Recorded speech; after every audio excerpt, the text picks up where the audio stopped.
withdrawn. This will enable the agencies to focus their resources, efforts, and time in investigating and prosecuting serious criminal elements who took advantage of peaceful demonstrations to advance a dangerous agenda of lawlessness, anarchy, and mayhem. It is important that these suspects are brought to book and that they are prosecuted to the fullest extent of the law. I also take this opportunity to affirm the constitutional authority and duty vested on our national security institutions to protect our country against internal and external threats to sovereignty, to lives of our people, our rights, freedoms, property, peace, stability, and prosperity, as well as our collective national interest. Consequently, I call on the National Police Service to use its mandate responsibly, professionally, and effectively in full compliance with the Constitution with a view to promoting the national objectives of Article 238, 239, and 244 of our Constitution. All breaches and violations by police officers must be handled expeditiously through due process with a view to giving Kenyans a police service that upholds the highest standards of integrity. As citizens of this great nation, we all have a duty to balance our rights and responsibilities at all times so that the legitimate exercise of our rights and freedoms does not undermine our broader aspirations to remain a civilized, democratic, and peaceful country governed under the rule of law and institutions of governance for the benefit of all of us. Over the last 1 month, the livelihoods and property of many innocent people have also been destroyed, plunging them into destitution and jeopardizing the welfare of their dependents. The government of Kenya will equally take measures to support these Kenyans on the path to recovery of their businesses. I direct the relevant ministries to obtain, verify, and provide accurate data to facilitate appropriate government action within the next 30 days. I want to give the people of Kenya an assurance that our government listens to them and that for the last 1 month, I have led the government in engaging and listening to citizens from all walks of life as they express themselves in different forums and on various platforms. What has emerged as the foremost national concern requiring urgent and decisive action is the vexing matter of corruption and the non-negotiable desire for accountable leadership and integrity in governance. I have this to say to Kenyans. I have heard you, and I have heard you clearly. Consequently, the following measures shall be taken to accelerate progress to achieving the objectives stated by the people. Number 1, I will be proposing amendments to the Evidence Act and the Criminal Procedure Code, among other necessary legislative amendments to all statutes relating to corruption, to expedite investigations and prosecution of corruption and economic crimes cases, and provide for their conclusion within 6 months. We shall also be proposing amendments to the Witness Protection Act to overhaul the statutory and institutional framework to protect and incentivize whistleblowers and enhance witness protection making it easier and safer for citizens to come forward and report corruption as well as other criminal activities.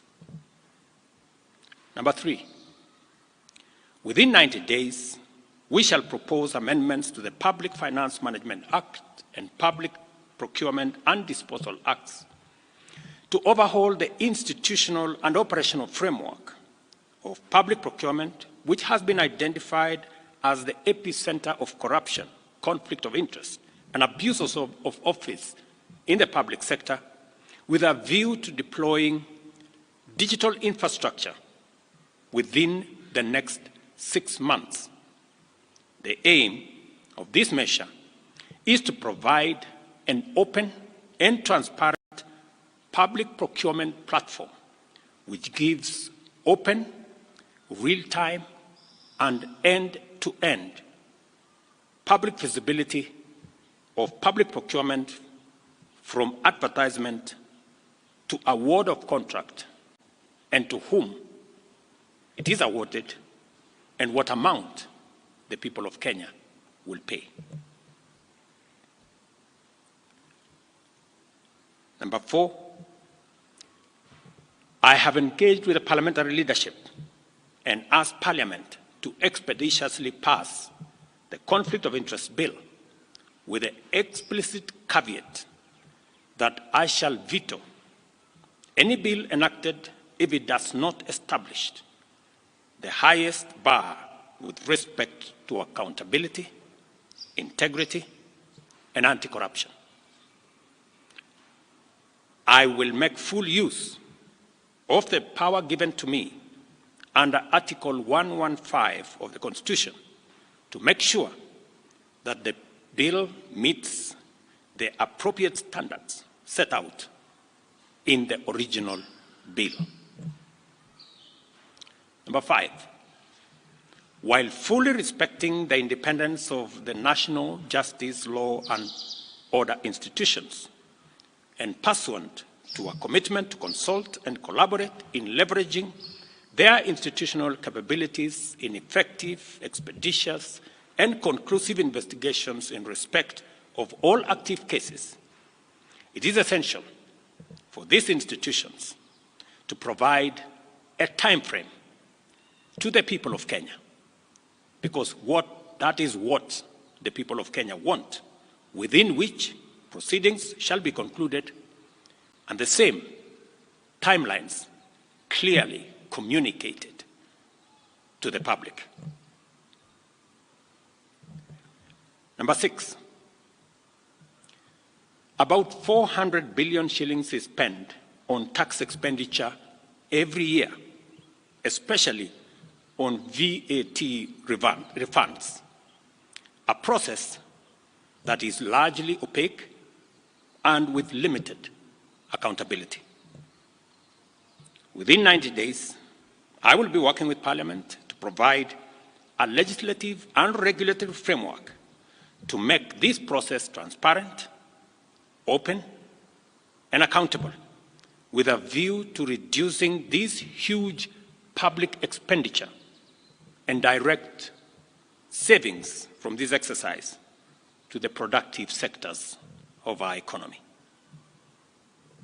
This is going to be a very important exercise of engaging Parliament in consultations with the people as to whether it is right for us to spend 400 billion Kenya shillings every year collected from the people of Kenya to pay a few companies on matters of VAT refund.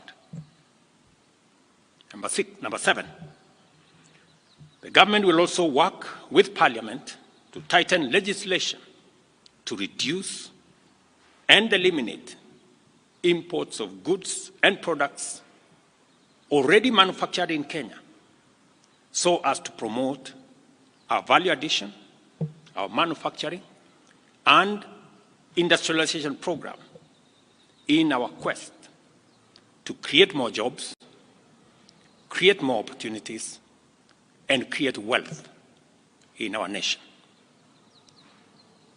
We must have a national conversation as to whether we want to be a supermarket for products from other countries, or we want to produce products that we already have manufacturing capacity in Kenya.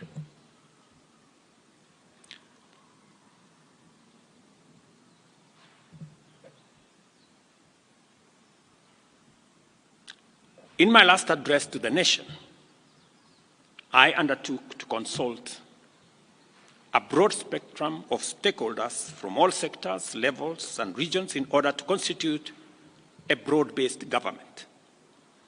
In line with this undertaking, I will be forwarding additional names to Parliament for vetting prior to appointment based on the understanding of the Cabinet's essential role in driving the transformational agenda that makes Kenya a better, more just, and more prosperous nation for all of us. Once constituted, the new cabinet will steward our transformation agenda that is already in place in providing effective and efficient public services, expanding opportunities for employment and wealth creation, and creating a tide that lifts every boat. Our collective ambition is to turbocharge the performance of our economy to achieve our universal health coverage, which ensures that no one is left behind or impoverished on account of healthcare costs.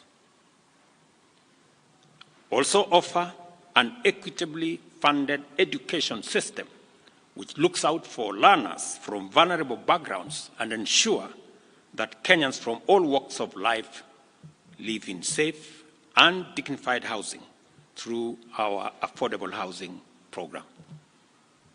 Additionally, our transformation agenda commits to provide reliable clean water, last-mile connectivity of electricity, and to secure more business opportunities for enterprises and employment opportunities for our young people, both here at home and abroad.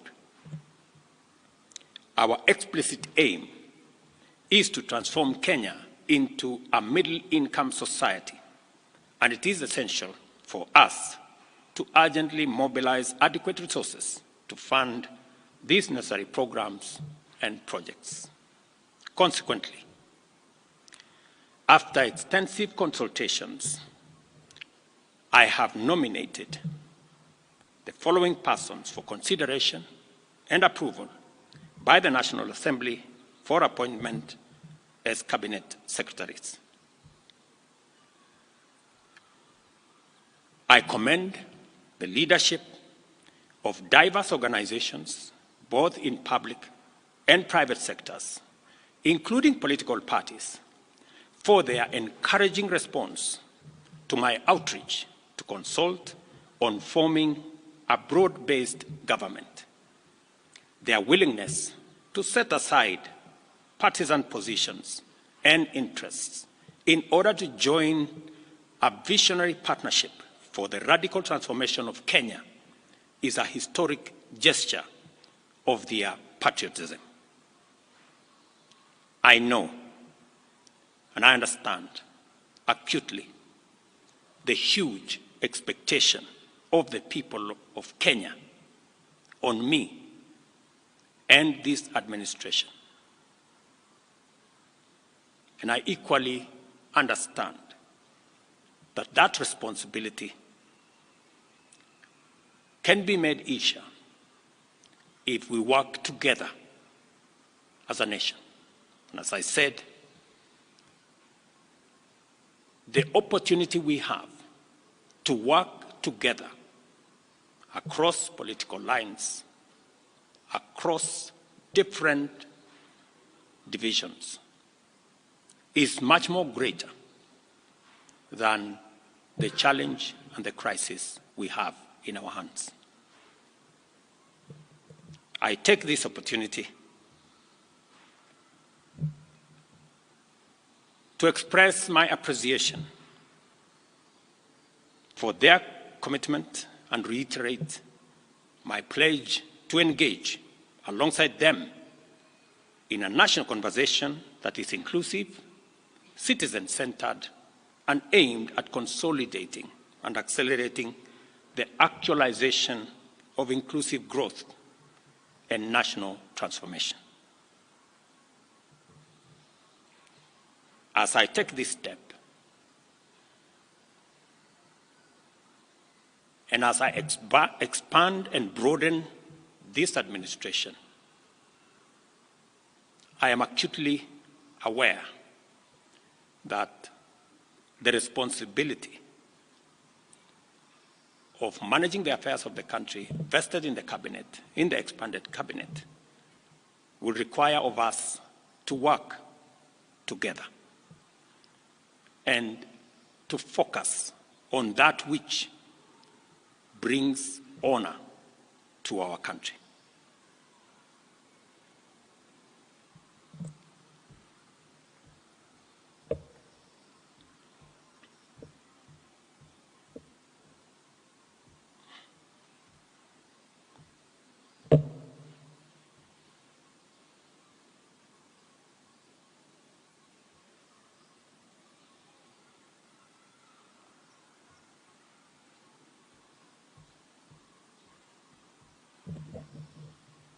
I will shortly give you the list of my nominees.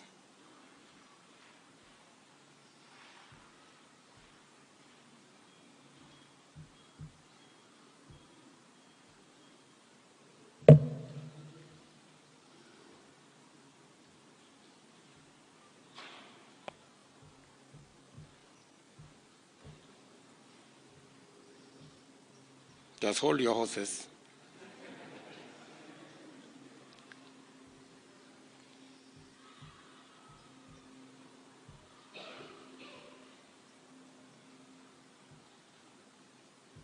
Just hold your horses. Great.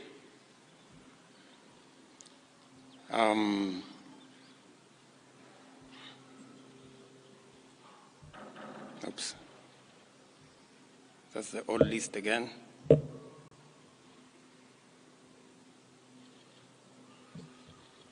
Where did it disappear?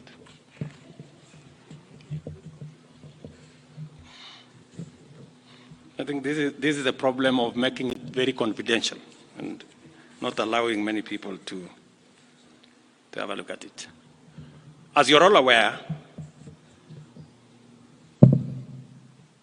the list I sent to the National Assembly, I have since amended so that Roslinda Soipan Tuya now goes to the Ministry of Defense. The Honorable Aden Baredwale moves to Environment, Climate Change, and Forestry. I have now forwarded the name of John Mbadi Ngongo to the Ministry of National Treasury and Economic Planning. Salim Mvuria Mgala, Ministry of Investment, Trade and Industry. Ms. Rebecca Miano, Ministry of Tourism and Wildlife.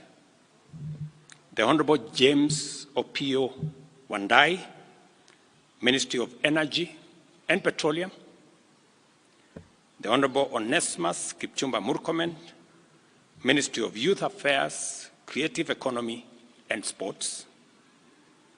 The Honorable Hassan Ali Joho, Ministry of Mining, Blue Economy and Maritime Affairs. The Honorable Dr. Alfred Nganga Mutua, Ministry of Labor and Social Protection. The Honorable Wycliffe Ambetsa Oparanya, Ministry of Cooperatives and Micro, Small and Medium Enterprise Development. The Honorable Justin Bidan Njoka Muturi, Ministry of Public Service and Human Capital Development. Madam Stella Soy Langat, Ministry of Gender, Culture arts, and heritage.